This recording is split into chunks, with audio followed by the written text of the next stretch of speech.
Kement atıp yollarımı bağlama,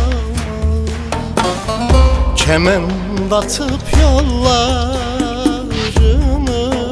bağlama.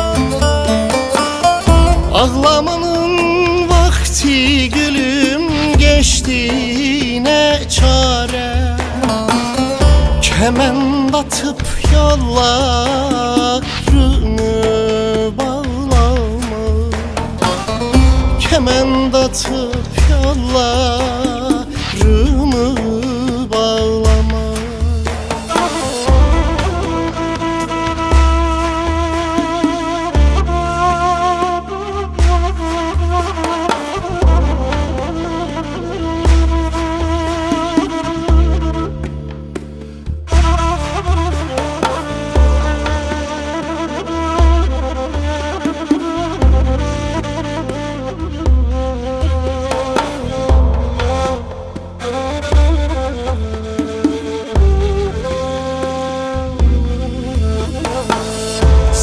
Derim sana kaşı kemanım, büküldü kementim, geçti zamanım.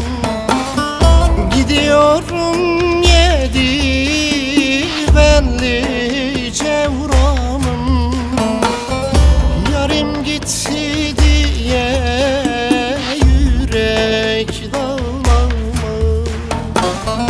Yarim gitti diye yürek dağlama.